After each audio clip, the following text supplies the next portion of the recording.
loving. Big baller. Big baller, man. Big baller brand. You see, man, it's one of the greatest interviews I've ever had. Let's go. On the fact, this East Coast stuff is live. Say that again. This is the best interview, man, that I've ever had with these guys right here. Hey, this is better than sitting outside on the corner and just having fun on the highest level. You heard it, man. Let's go, man. 50.com. This is 50.com. 50.com, baby. We came a long way. When you see us, one knee is. Let me pay respect. That's what I'm talking about, man. Yeah. Man, y'all got that energy, man. Hey, why you cut them short? I like this, man. Look how they started off. Man, I'm tired of everybody saying Mr. Walker. These boys started off with, let's go. You got me turned up now, man. Big Baller Brand. Live on thisis50.com. You see what it is. I got one question real quick. The name Big Baller Brand, how did you decide on that name? Man, that name been there for years. Last name been Ball, always been big, and even kids back in the day used to kind of joking when you in the second and third grade. Oh, here comes Big Baller. You know, that was supposed to be a joke to him, you know. Right. Look at me now, baby. Look at him now. Big Baller Brand. We make it a whole brand now. What they gonna do with that? It's so original and so genuine, you can't top it. Right. Me personally, I respect it because I'm from New York City and I spend thousands and thousands of dollars on sneakers and clothing. I appreciate the fact that you had an idea to go, you know what? I don't need to sign with a major corporation. I'm gonna build my own entity. And Nike, Adidas, Puma, they hate that because they don't want athletes to start thinking.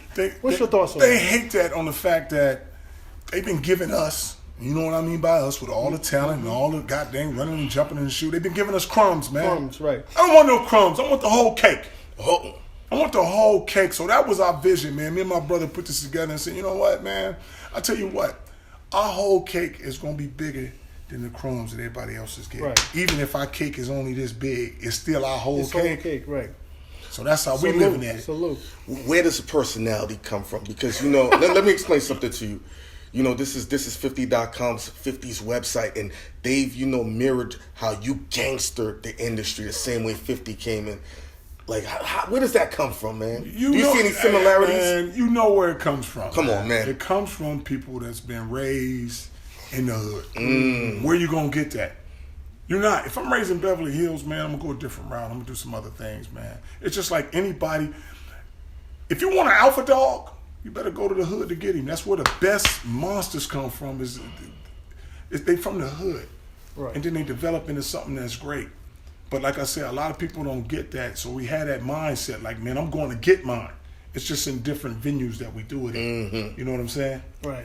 Speaking of Cali, they say you were the Suge Knight of the NBA. How does it make you feel? Hey, man, being the Suge Knight of the NBA, that ain't me. No, Suge Knight ain't me. I'm the Lavar Ball of the NBA. Okay. Let's go. That's some new stuff. They trying to categorize me, but they can't. Right. Suge Knight didn't have no brand. Suge Knight, you ain't doing nothing like that. Come on, I ain't out there just in the rap industry trying. We're creating a culture here. Yes. People been following this thing the whole time. What Suge Knight shoe is out? That's what I'm saying. So the stuff that I'm doing, these other guys, just like Shaq saying he a big baller and all this, he was the first big baller. No, you're not. Here it is, man. You got the Superman. I know who Superman is, and he got a cape, and he ain't this color. When you get mad, you can't take, you got somebody else's arm thing on, but that's cool because you didn't know. When he was hot and he had somebody behind him like us, it'd be a whole different thing going on the fact that if I get mad, I can take these triple Bs with me. You still got somebody else's sign on you, so you jacking for signs. So you not me. You still a worker. You an employee. I'm a CEO. Big difference. One thing that pisses me off is how the media tries to portray you in some negative light. You're just a man who supports his sons, you know, putting them on, giving them an understanding of business and financial freedom. You understand? That it just pisses me off because they kill the black man. Oh, he don't ever be around his kids. Now, why are you in the kid's life? It's like it's You're too the much. father. Yeah, it's like how do you deal with the negative portrayal of your character, man? Well, this is how you deal with it. For the people out there. For the people out there, man, you don't have to deal with it. All you got to know is who's true to your camp. And my boys know what I'm about. I know what they're about. Right. So I'm never going to second guess them. The people that's around me, it's a tight-knit group. They know what I'm about. And like I said, I can sleep genuinely every night on the fact that we're not doing nothing wrong. We're just building as a team. Right. And that's what people don't get. So no matter what they say, If it stops me from doing what I'm doing, where I'm going home and I'm second guessing, like, man, I shouldn't have said that, I shouldn't have did that, that's not good, then it's bad. But I know I'm doing everything right, so I'm good with what I'm saying or what I'm doing. So that's what, I don't have to deal with it. What people is thinking, I always thought like this, 50% of the people gonna like you and 50% not. So you can't please everybody, and it's okay. Because now both your youngest sons just signed to Lithuania. Right. Nice. Incredible deal. How do you feel about the negativity? I love the nuance of it, the ingenuity of it, to sit there, put them in a financial space to win. And then, Europe plays a different brand of basketball to where they develop faster, even crazier. Like even Stephen A. Smith said he doesn't like the move. Course. How do you feel about it? These folks that say they don't like the move, you know why they don't like the move? Because they've been suckered up and they brains is stuck. Why? Because they're in that workforce and they got to answer to somebody. And you know who they got to answer to? Yeah, that dude. I don't have to answer to nobody. I'm uncontrollable. That's what they don't like. And that's why I'm running like this. Like I said, they'll look at it like this. They'll look at it like, oh, it's not a good thing. You shouldn't do this. Because they have to promote, guess what? They have to promote the learning institutes of college. So they're going to say those things. Oh, you missed the college experience and this and that. You're playing basketball. That's what we went there for. So there's a lot of kids that's over there that starts off their career young. Why can't we? Exactly. Right. So now we go over there. But see, my boys over there that's going to be successful, and this is what people don't think. They're not over there to say, you know what? I'm the man. I'm making all this money. They're not over there for the money. They're over there for the competitiveness, the passion of the game. It's different when you go over there and you're trying to make a living. And you go over there just to have fun, playing the game that you love. Like everybody's talking about, well, they can't make more than $500 a game. You go do something that you love to do and get paid $500, that's a fortune. My boy's been playing ball all their life. Now you want me to go play at UCLA and UCLA make over $500,000 on the ticket sales and selling all the jerseys and you don't get a dime? Now, I bet you if they told every player on the UCLA you was going to get $500, they'd smile a little better. So true. And you in the college places, you're not getting paid. So like I tell them, my two boys are in front of a lot of college players right now, all of them, on the fact that they're professionals now. Right. Ain't no college player getting a dime. But we getting paid, so we higher payer than them. Right. Do you feel some people say that you put too much pressure on your son, Alonzo? Oh, how do you feel about that? I love this. I'm going to make everybody turn around and realize what pressure is. Okay, let's talk about it. How can Alonzo be under pressure, 20 years old, doing something that you love, a millionaire, buy anything you want, and I'm struggling? I'm struggling because I didn't make a shot tonight? Oh, you kidding me, man? The struggle is much deeper for some other folks, man. Right. How have you been critiquing his game? Because they're killing him for his shooting percentage, Hey, but every young dude starts off slow. And you've been critical of your sons. Well, here's the thing. They talking about being critical of Alonzo's shot. Here's what he does. He stays on the path, and it's never been about his shot. He understands it's about the W's. The part that I get mad at is like, okay, you want to win this game, don't have him sitting down on that bench if you want to win. Now, if you want to lose, put him to the side and don't say nothing. But you want to win, let him go get the victories. I'm much like this. And it's like this. If somebody's the face of your franchise, let's say some guy makes a bucket. They really don't care. Every time Alonzo miss, you know what they say? Ooh, dang! It's just a missed shot. Y'all don't say that about nobody else. But my boy understands that because he's the face. So guess what? When you want to win and you want the crowd behind you, let him make a shot. They're going to go crazy. Right. It's a difference in there, and that's why. Hey, they got to understand. I tell them these things. It's not knocking the team because it's a team thing. Right. Here's the thing which I do. If you don't play my son and you bring him in the last 5 minutes and you lose, then I'm going to be critical. But if you don't play him the whole fourth quarter and you guys win, guess what? I'm loving you. You're good. Makes sense. You know what I'm saying? If you want him to win, give him a chance. Now, don't be like, oh, he didn't do good, and you got him coming in the last 4 or 5 minutes or something like that. Right. I'm just looking at it like that, but I'm not downgrading the staff or anything like that. But the media's going to change that, and that's cool. All I want is the W's, and that's all my boy wants. Right. So like I've always told him, you want a guy to go 10 for 10, with perfect shooting form, and always lose, or you want a guy who shoots the game winner every time and goes 1 out of 20. Right. I want that guy. Yeah. I want that guy who wins, man. Wins. I'm not worried about no shooting style, no percentage. Perfect your shot. Right. I was watching Saturday Night Live, and I knew you were bigger than life when Saturday Night Live imitated you in a skit. Right. Did you see that? Somebody showed it to me, man, and guess what? Like I told him, it's entertainment. Right. That's all it is. If you're not nobody ain't making no skits, they ain't doing nothing. Right. But don't be sensitive where it's like, oh, they making fun of me. Oh, man. If I didn't want nobody saying nothing about me, I would have just been basic. I wouldn't have trained my boys. I wouldn't have did nothing. Right. It all comes with the territory. And it's fine, as long as you can deal with it. But like I said, my boys, I primed them from day one to be able to handle this on the fact that I've told them, every time you win, you blame everybody on the team. But every time you lose, whether you have 50 points, 50 rebounds, a triple-double, blame yourself. You didn't do enough. Right. So when all the thing comes to the zone, they blaming him and this is broke, it's not phasing him on the fact that I knew this was coming like this. So guess what?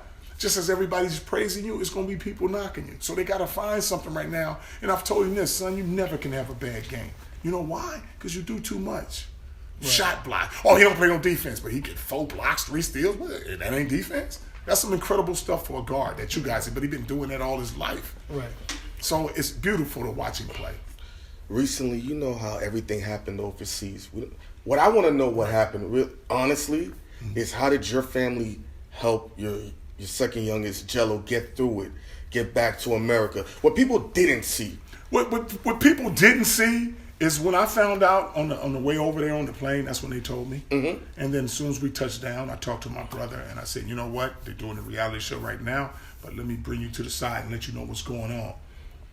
So you can understand how I'm feeling a little bit. Because, you know, my brother's sensing like, hey, I see you jovial and stuff, man. Something wrong. What's up?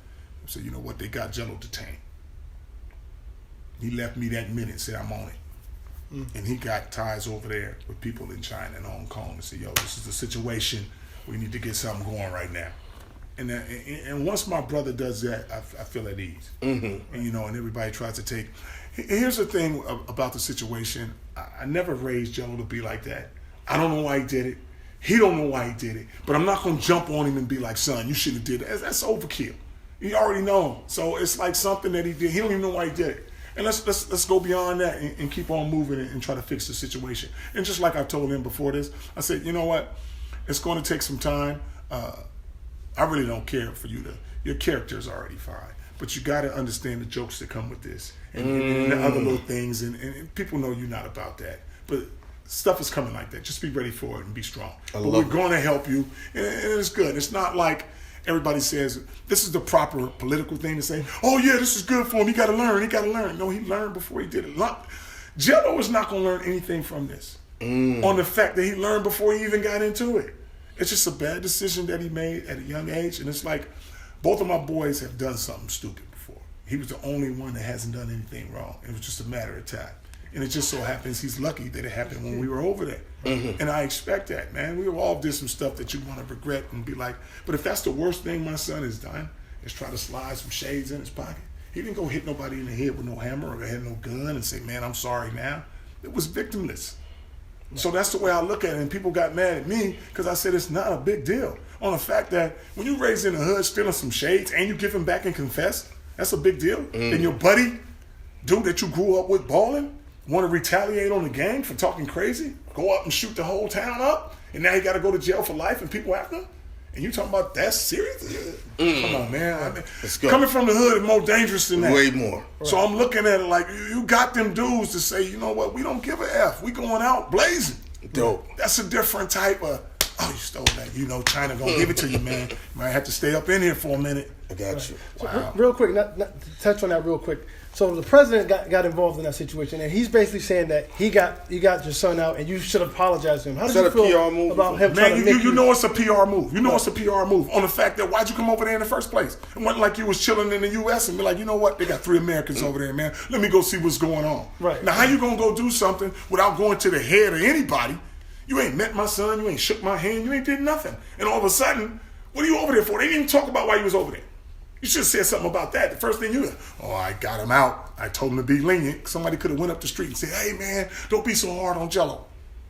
Thank that dude. If I was going to thank anybody, I would have thanked the president over there or the China police station. Right. I'm going to take the people that's involved. I ain't going to have nobody on the outside saying, well, I told them, let's get it. Right. Man, come on. You got that big-ass plane. Why you didn't bring him back with you? If I'm coming to get somebody, Air Force I'm One. coming. You got the Air Force One? Let's go. Sure. You got a whole plane, man. Tell them I got the boys. So Lavar. if you could say one thing to Donald Trump right now, what would it be in regards to that? In regards to that, I would say, hey, Donald Trump, look in your mailbox and make sure you got your ZO2s, man. It'll ease you up a little bit, man. Let me ask you this, man. You got your 3 sons. You play basketball. If you were playing a pickup game of 5-on-5 and you needed one more player, who would you choose, LeBron or Jordan? 5-on-5. 5-on-5, I need one more player? Yeah. Man, come on, man. You know I'm pulling Jordan. Okay. You know I'm picking Jordan. Why is that? Jordan was the man in my era. He's the man in my era, man. I'm going with Jordan. Understood. Right. Even though LeBron is stronger and bigger, and, you know, he's probably a stronger, better player to me. The fact that he's so big, so fast. But that, you know what puts you over the top to make you better? When you got a guy like that, it's your mindset. And Jordan's mindset is a little more killer mode. Because LeBron, that's where we try to compare him. It's just different eras. You know, some older cat would be like, man, I don't want nothing. I want Wilt. You know what I'm saying? It's just like Kareem, man. How does this dude score the most points in the NBA? And nobody's trying to work on a damn hook shot. You got to do the unstoppable. They know that, man, but they ain't fancy enough for these young kids. They I need to jump on these. I love it. Nobody does the hook shot. That bad boy is deadly. To get dunking, go get you some points. You know, I'm 7 feet. I'm trying to get that. Yeah. Nobody tapped on it yet, man.